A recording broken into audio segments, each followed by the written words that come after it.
పెద్దపల్లి జిల్లా ప్రభుత్వ ఆసుపత్రి ప్రజలకు అందిస్తున్న వైద్య సేవలకు గాను రాష్ట్ర ప్రభుత్వం చేత 4 అవార్డులు రావడంతో పెద్దపల్లి ఎమ్మెల్యే క్యాంప్ కార్యాలయంలో మీడియా సమావేశం నిర్వహించిన తెలంగాణ రాష్ట్ర ప్రభుత్వ విప్ పెద్దపల్లి శాసనసభ్యులు చింతకుంట విజయరమణరావు అనంతరం ఆసుపత్రి సూపరింటెండెంట్ శ్రీధర్ని శాలువాతో ఘనంగా సత్కరించి అభినందనలు తెలియజేశారు. ఈ సందర్భంగా ప్రభుత్వ విప్ ఎమ్మెల్యే మాట్లాడుతూ తెలంగాణ వైద్య ఆరోగ్య రంగంలో పెద్దపల్లి జిల్లా ఆసుపత్రి అరుదైన మైలురాయిని చేరుకుందని అన్నారు. రాష్ట్ర ప్రభుత్వం ప్రతిష్టాత్మకంగా అందించే పురస్కారాల్లో పెద్దపల్లి జిల్లా ఆసుపత్రి అత్యధిక అవార్డులను సొంతం చేసుకొని రాష్ట్రంలోని ఉత్తమ ఆసుపత్రిగా నిలిచింది అని అన్నారు. ఈ కార్యక్రమంలో మున్సిపల్ చైర్మన్, కౌన్సిలర్లు, పలు గ్రామాల సర్పంచ్లు, కాంగ్రెస్ పార్టీ నాయకులు, కార్యకర్తలు తదితరులు పాల్గొన్నారు.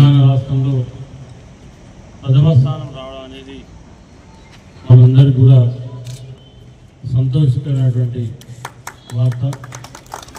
ఎందుకంటే ఈరోజు ఈ గడిచిన సంవత్సరాల కాలం నుండి ప్రభుత్వం వచ్చి 2 సంవత్సరాల 3 నెలలు అయితే ఉంది. ఈ 2 సంవత్సరాల 3 నెలల కాలంలో పెద్దపల్లి జిల్లా కేంద్రంలో ఉన్నటువంటి హాస్పిటల్ను మనం 50 పడకల హాస్పిటల్ను 100 పడకలకు అప్గ్రేడ్ చేసుకోవడం జరిగింది. దాంతోపాటు అంతకుముందు మ్యాక్సిమం డే 200 ఓపీలు ఉంటే ఇవాళ పర్ డే 900 నుండి 1100 ఓపీలు ఉంటా ఉన్నాయి. అదేవిధంగా గర్భిణీ స్త్రీలు అంతకుముందు 30 నుండి 40 డెలివరీలు అయితే ఇవాళ నెలకు 250, 220 యావరేజ్గా ఇవాళ డెలివరీలు అవుతూ ఉన్నాయి. అదేవిధంగా మరొకసారి ఈ సంవత్సర కాలం పాటు మనం పర్ఫార్మెన్స్ చూసుకుంటే మొత్తం ఓపీలు 3 లక్షల ఓపీలు వస్తాయి. అంటే టోటల్ 1 ఇయర్లో అంటే 1 ఇయర్గా 360 రోజులు 360 రోజులకు గాను 3 లక్షల ఓపీలు మన హాస్పిటల్కు రావడం జరిగింది. అదేవిధంగా ఇన్పేషెంట్లు దాదాపు 24,000 ఈ సంవత్సరం కాలం పాటు మన హాస్పిటల్లో చేరి మన హాస్పిటల్లో వైద్యం చేసుకున్న వాళ్ళు దాదాపు 24,000 మంది. అదేవిధంగా ఆర్థోపెడిక్ సర్జరీలు కూడా దాదాపు 780 సర్జరీలు మరి ఇప్పటి వరకు మనం చేసుకోవడం జరిగింది. అదేవిధంగా జనరల్ సర్జరీ దాదాపు 1020 జనరల్ సర్జరీ అయినాయి. కంటి విభాగం సర్జరీలు 2,520 మందికి మన ఇవాళ వైద్య పరీక్షలు చేస్తాం. అదే కాకుండా మరియు ఇప్పటి వరకు 800 మందికి పైగా పుట్టిన పిల్లలు ఏదైతే నవజాతి శిశు కేంద్రం ద్వారా మనం వివిధ రకాల చికిత్సలు అందించాం.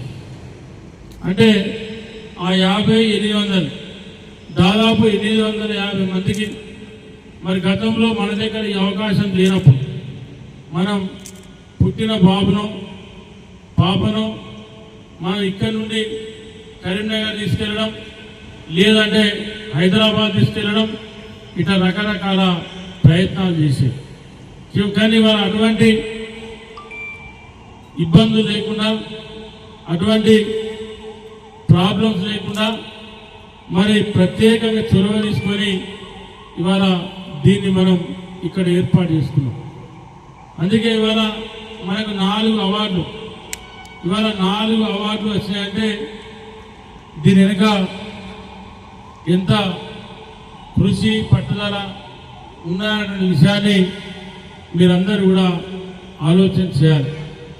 ఇవాళ సూపరింటెండెంట్ శ్రీధర్ గారు కానీ మరి అనాథసిగా పనిచేసేటువంటి శ్రీధర్ గారిని మనం ప్రత్యేకంగా ఇక్కడ సూపరింటెండెంట్గా పెట్టుకోవడం, మరి ఎప్పటికప్పుడు నేను కానీ జిల్లా కలెక్టర్ గారు కానీ మనం మ్యాట్రింగ్ చేయడం, ఏది అవసరం ఉంటే అది వాళ్ళకు సమకూర్చడం, దాంతో ఇవాళ తెలంగాణ రాష్ట్రంలో ఇవాళ పెద్దపల్లి హాస్పిటల్ నంబర్ 1 స్థానం వచ్చిందంటే దానికి నేను, మా వేదిక మీద ఉన్నటువంటి నాయకులు, దానికి మా ప్రింట్ మీడియా, ఎలక్ట్రానిక్ మీడియా మిత్రులు, మీ అందరి సహకారం, మీ అందరి సపోర్టు నిజంగా కూడా మరవలేదు.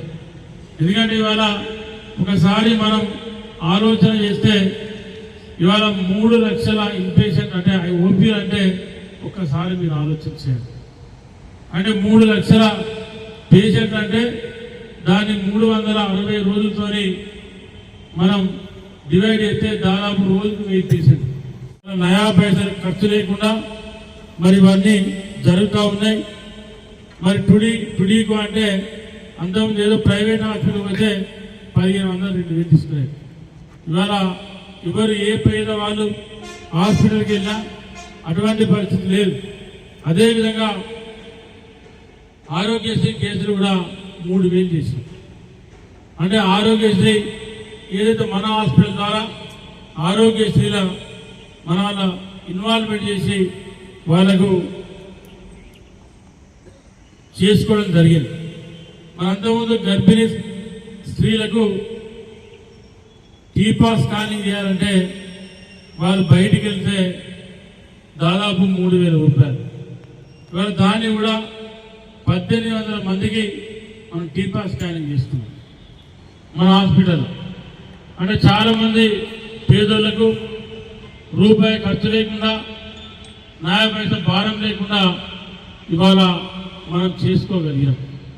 మరి అందులో ఉన్నటువంటి మన ప్రభుత్వ హాస్పిటల్ ఈ రాష్ట్రంలో మొదటి స్థానంలో ఉందంటే అది పెద్దపల్లి నియోజకవర్గ ప్రజలకు మొదటగా గర్వకారణం, జిల్లా ప్రజలకు గర్వకారణం. దానికి సర్వీస్ చేసినటువంటి డాక్టర్లు కానీ, నర్సులు కానీ, పెద్దపల్లి జిల్లా మన ఆసుపత్రిలో పనిచేసేటువంటి సిబ్బందికి కానీ మరి ఈ గౌరవం వాళ్ళందరికీ దక్కుతుంది. తప్పకుండా ఈ సందర్భంగా వాళ్ళకు కూడా నేను ప్రత్యేకంగా ధన్యవాదాలు. వాళ్ళకు మరి అవార్డులు ఇచ్చిన సందర్భంలో వాళ్ళందరికీ కూడా నేను కృతజ్ఞతలు తెలియజేస్తా ఉన్నాను.